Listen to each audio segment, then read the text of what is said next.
¿Podría ponerme la presentación, por favor?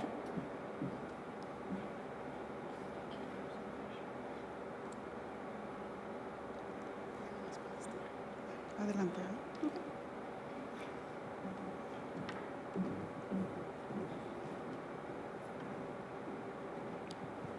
Bueno, vamos a dar inicio a esta parte del módulo de cáncer de piel en adultos jóvenes y adolescentes. Muchísimas gracias al comité organizador por la invitación. Los felicito por estar aquí. Es un módulo bastante interesante para todos los que nos relacionamos con piel y con niños. El tema que les voy a dar hoy es el cáncer de piel en adolescentes y adultos jóvenes. ¿Podría pasarme la que sigue, por favor?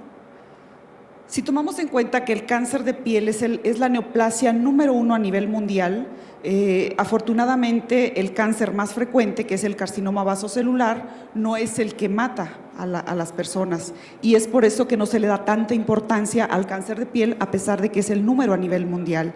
Ocupa el primer lugar en los tumores malignos, como les había mencionado. La etiología del cáncer de piel es multifactorial. Individuos que poseen una predisposición genética y características fenotípicas muy vulnerables a factores ambientales. El carcinoma vasocelular es el que ocupa el primer lugar en frecuencia a nivel mundial. Le sigue el carcinoma epidermoide y el melanoma maligno, afortunadamente, es el que ocupa el tercer lugar, y otras neoplasias a nivel de piel, como son las neoplasias a nivel de anexos.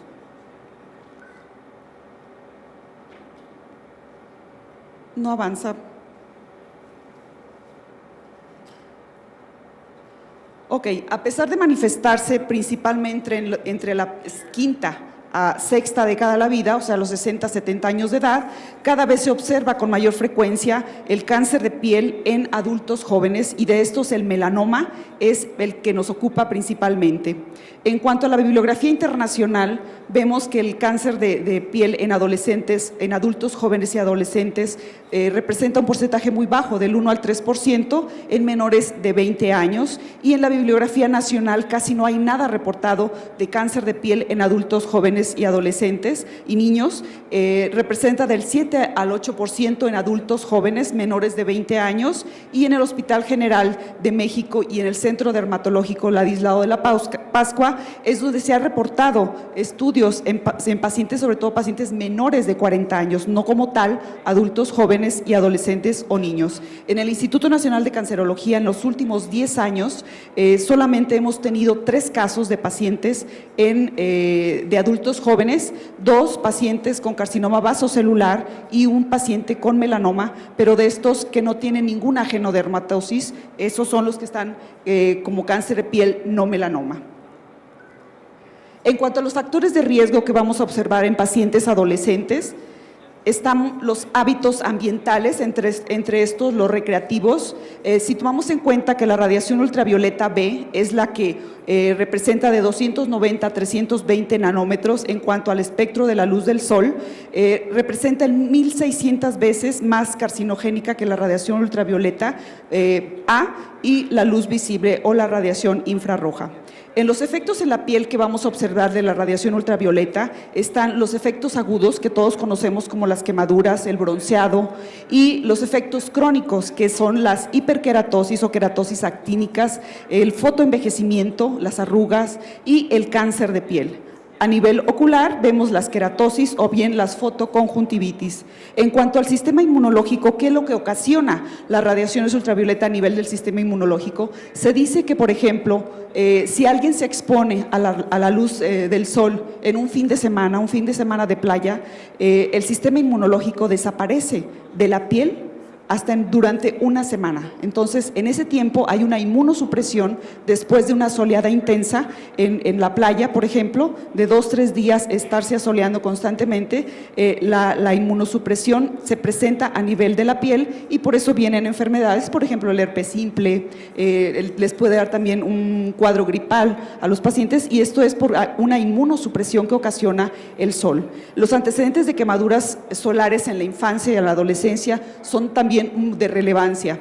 Se dice que el 90% de la radiación que nos va a provocar cáncer de piel en la edad adulta la adquirimos antes de los 18 años. Antes de ese tiempo nadie nos dice que no tenemos que asolearnos, que no tenemos que broncearnos. Y en cuanto a la radiación ultravioleta, ¿qué es lo que genera? Genera la formación de radicales libres de dímeros de tipo ciclobutano entre pirimidinas adyacentes a una misma cadena de DNA.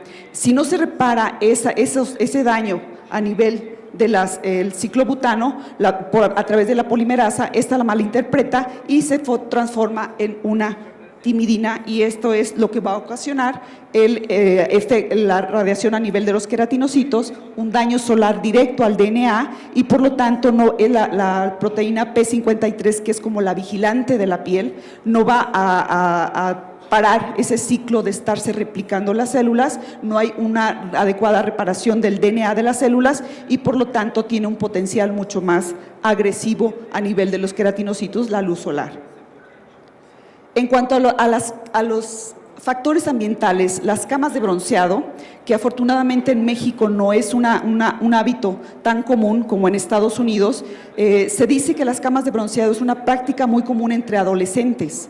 En el 2009, la Organización Mundial de la Salud clasificó a estos dispositivos emisores de radiación ultravioleta como carcinógenos clase 1, equiparable a esta sustancia como el tabaco y el plutonio.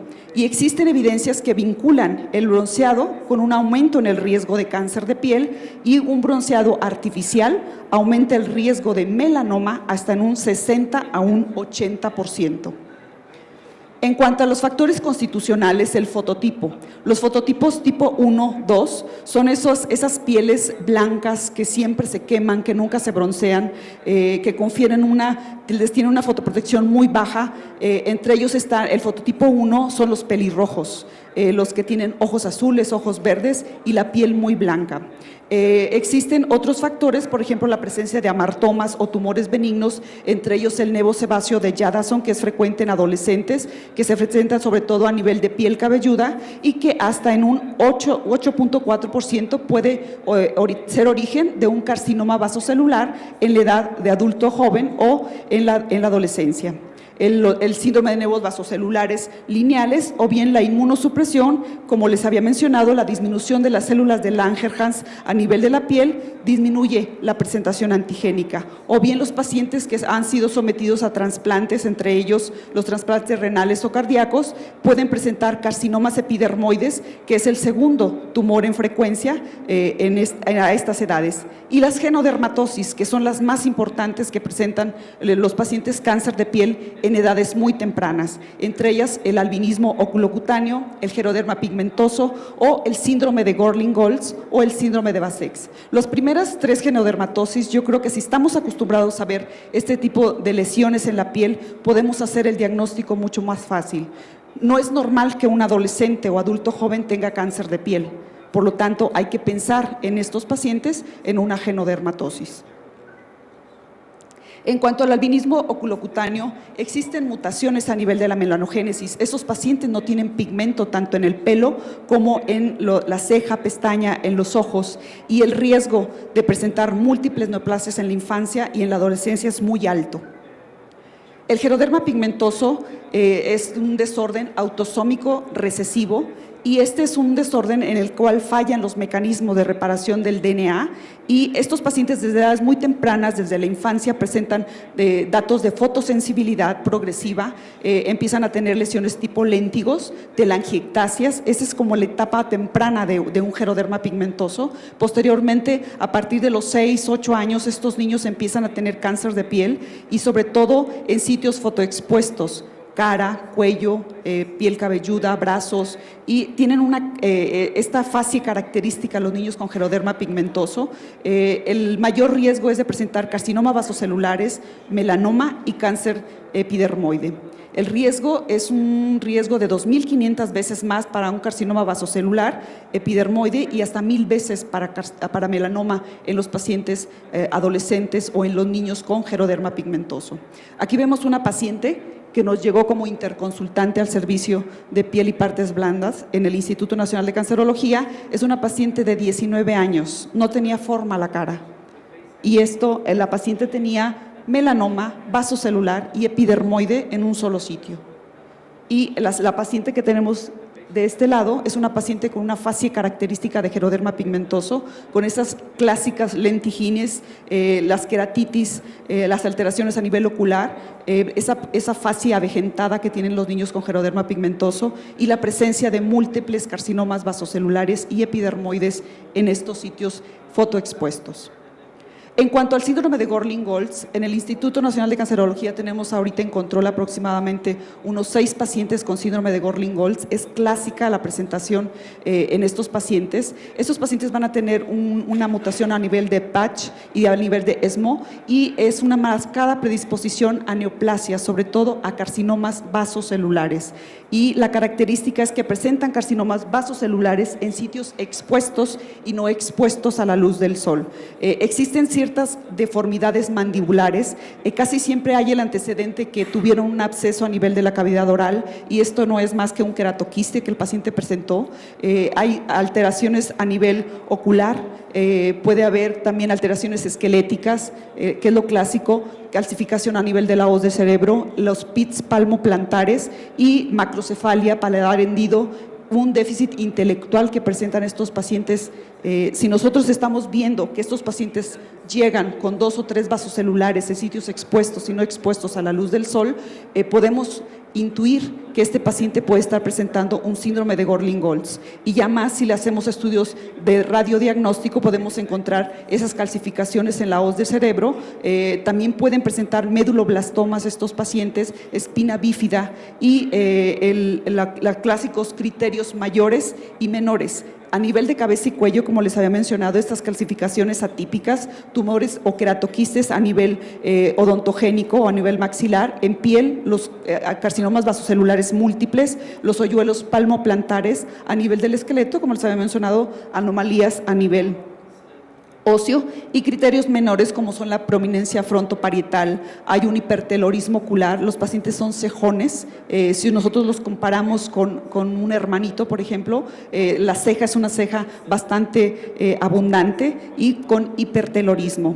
Pueden tener polidactilia, sindactilia o algunas otras deformidades a nivel de la clavícula y de la escápula y las alteraciones oftalmológicas como es la ceguera congénita o bien el estrabismo y las alteraciones genitourinarias que también puede presentarse en adultos jóvenes, sobre todo en mujeres con fibrosarcomas ováricos o tumores virilizantes. Esta es una paciente de 20 años de edad que presenta múltiples neoformaciones en sitios expuestos y no expuestos a la luz del sol. Si nosotros los vemos cada una de estas lesiones a través de la dermatoscopía, vamos a encontrar las clásicas glóbulos de pigmento, telangiectasias, bordes perlados y estos son carcinomas vasocelulares. Cada una de estas lesiones pigmentadas es un carcinoma vasocelular en un paciente, una paciente joven con síndrome de Gorlin-Goltz. Aquí vemos más lesiones en sitios expuestos y sitios no expuestos a la luz del sol, que es lo clásico que tenemos que revisar. Si hay muchos vasocelulares en cara, por ejemplo, cara y cuello, hay que revisar el resto del cuerpo. ¿Por qué? Porque seguramente vamos a encontrar múltiples lesiones pigmentadas características de carcinomas vasocelulares. En cuanto a los nevos melanocíticos, tenemos que entre más nevos melanocíticos, mayor es el riesgo de presentar melanoma en estos pacientes. Por ejemplo, los pacientes que presentan más de 100 nevos en todo su cuerpo, el riesgo de presentar un melanoma aumenta hasta un 6.89%. En cuanto a los nevos melanocíticos congénitos gigantes, que se dividen en chicos, medianos y grandes, dependiendo del tamaño, en cuanto a los nevos pequeños o medianos, que representan menos del 5%, los nevos congénitos gigantes, que pueden tener una transformación maligna hasta en un 5 a un 10%, se debe de realizar biopsia de todos los cambios que van teniendo, cambios y crecimientos en forma, tamaño y color, que se observen dentro de un nevo gigante. Y la extirpación profiláctica, siempre y cuando sea factible desde el punto de vista quirúrgico, llevar a cabo la extirpación quirúrgica se lleva a cabo en estos pacientes. En cuanto al nevo de Spitz, es una neoplasia melanocítica benigna frecuente en niños que clínicamente e histológicamente se asemejan a un melanoma y representa del 1 al 8% de nevos melanocíticos en los niños. que existen estudios, pero existen pocos estudios relacionados a cáncer de piel en adolescentes y niños. En este estudio, es un estudio que muestra la evidencia en la exposición de fuentes artificiales de radiación ultravioleta, por ejemplo, las camas de bronceado, en adolescentes en Estados Unidos, que se vio que el 13.3% de adolescentes que utilizan o usan las camas de bronceado en estudiantes, se fueron en estudiantes de secundaria, y mayor entre las mujeres que entre los varones. En este otro estudio se vio el riesgo de presentar carcinoma vasocelular en pacientes jóvenes cuando los pacientes tenían mutación a nivel del gen de la melanocortina tipo 1, y estos pacientes que tienen mutaciones en este gen se ha visto que son los pacientes que presentan mayor predominancia de la feomelanina, que es una de las melaninas que, por decirlo así, es una melanina defectuosa, que es la que está presente en los pelirrojos, y estos pacientes, al estar mutados de este gen, presentan mayor frecuencia carcinomas vasocelulares, carcinomas epidermoides, incluyendo también el melanoma. En este otro estudio se vio que pacientes jóvenes, la incidencia o el incremento en la incidencia de riesgo de cáncer de piel en pacientes jóvenes que viven en zonas urbanas es mucho más que en pacientes que viven en zonas rurales. ¿Y cuál es la causa? La principal causa es que los pacientes adolescentes que viven en zonas urbanas tienen la mayor posibilidad de meterse a las camas de bronceado y de acudir, por ejemplo, a un fin de semana a una playa, que los pacientes que viven en zonas rurales. Recordemos que esos bronceados intensos, quemaduras intensas durante la infancia son peores que las que están llevando a cabo los pacientes que viven constantemente en una zona de mucho sol. La radiación se va acumulando en esas radiaciones intensas que se meten los adolescentes cuando van un fin de semana a la playa. En el Centro Dermatológico Ladislao de la Pascua se hizo un estudio en menores de 40 años de edad, y ellos demostraron que el cáncer de piel se comporta de una forma diferente, tanto en los adultos jóvenes adolescentes que en los adultos ya mayores. El cáncer de piel más frecuente en adultos es el carcinoma vasocelular, le sigue el epidermoide y posteriormente el melanoma. Pero en el Centro Dermatológico Pascua se encontró que los pacientes adolescentes en orden de frecuencia presentan carcinoma vasocelular, melanoma en segunda frecuencia y posteriormente carcinoma epidermoide. Existen ciertos mitos y realidades sobre la radiación del sol. Por ejemplo, todos pensamos que un bronceado es saludable. ¿Verdadero o falso? Es totalmente falso. El bronceado es una forma de defensa del organismo contra los daños adicionales a la radiación del sol. ¿El bronceado te protege del sol? Totalmente falso. Un bronceado intenso en personas con piel que solo ofrece una protección escasa, equivalente a un factor de protección 4, o sea, nada. ¿Los días nublados les protegen del sol? Jamás. Se dice que la luz pasa a través de las nubes y de los vidrios polarizados hasta en un 9%. Entonces no nos confiemos de que hay un día nublado y nos exponemos todo el día en la playa, tirados, asoleándonos de 12 a 4 de la tarde. Esas son las horas en las que más el sol cae directo sobre la tierra y provoca mucho más quemaduras. Estando en el agua, ¿no te quemas? Pues sí, el agua también proporciona una protección mínima contra la radiación ultravioleta, y los reflejos también pueden provocar quemaduras orales. Durante el invierno, ¿la radiación ultravioleta es peligrosa?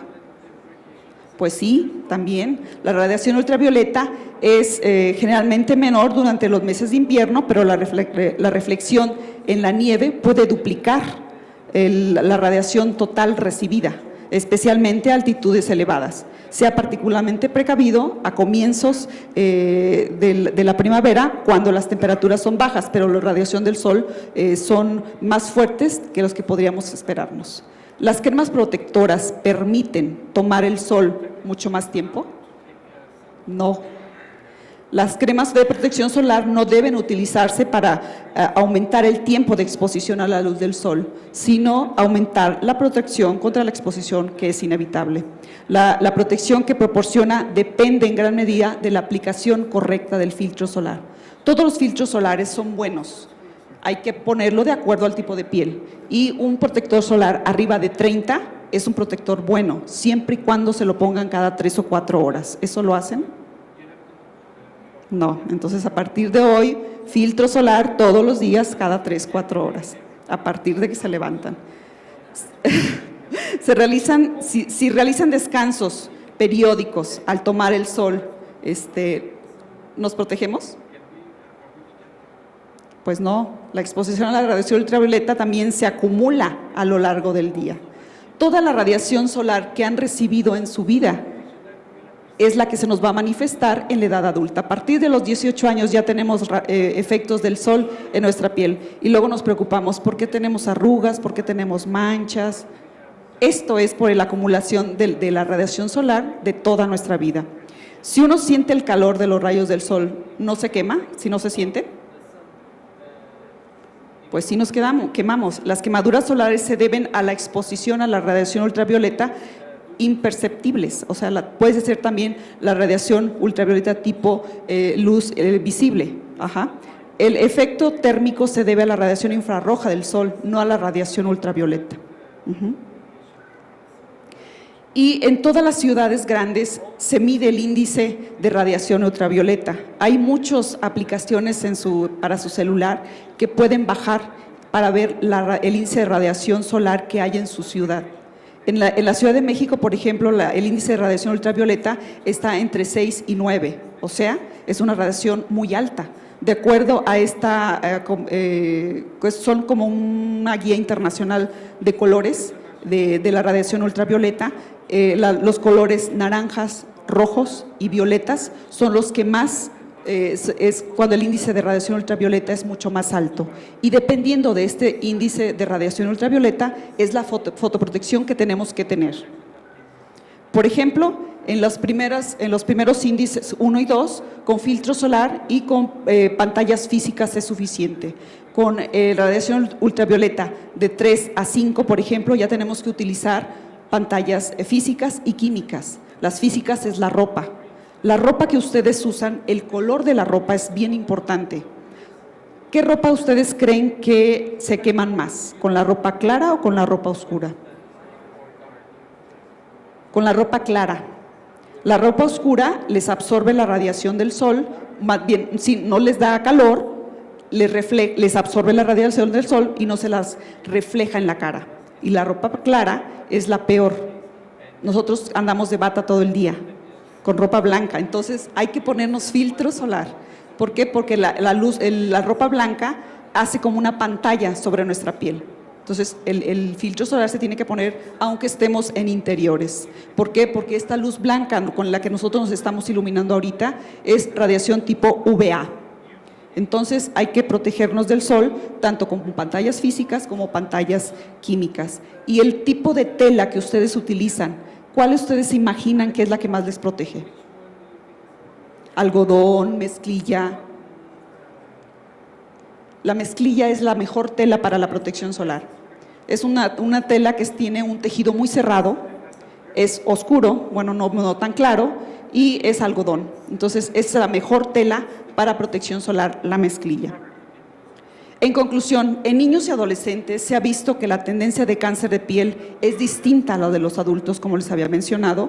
En los adultos el 80% es el carcinoma vasocelular, en los niños es el 50%. El carcinoma epidermoide está en un 15% comparado con los niños, que es un 40%. Pero aguas, el melanoma en los niños, que es el cáncer más agresivo, es mucho más frecuente que en los adultos. Y hay un aumento en los casos de melanoma a nivel mundial. Existe mayor riesgo de localizaciones no comunes de carcinomas vasocelulares y formas histológicas agresivas en adultos jóvenes o en niños. Esta es una paciente con geroderma pigmentoso que tengo tratando desde hace casi 10 años en el instituto. Es una paciente que me llegó así. un carcinoma vasocelular aquí, múltiples carcinomas vasocelulares en el dorso de la nariz y una carita clásica con muchos lentijines y esa queratitis que presenta la paciente. A la paciente le he tratado con todo lo que ustedes se puedan imaginar para cáncer de piel.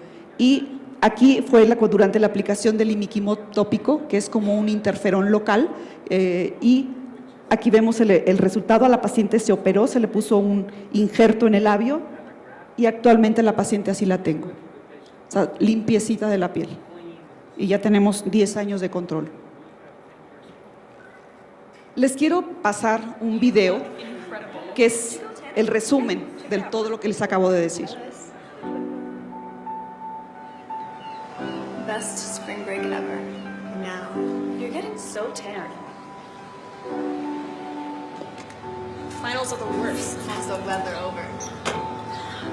We need some sun. I can't believe her friends are getting married. She looks amazing. Where's your tan? I can't go tanning anymore. Doctor's orders.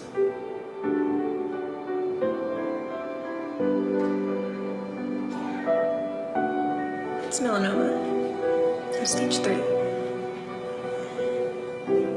Melanoma is the second most common cancer for young women, 15 to 29. Protect yourself. Protect your friends. Stop tanning. Learn more at spotskincancer.org. A message from the American Academy of Dermatology. Muchísimas gracias.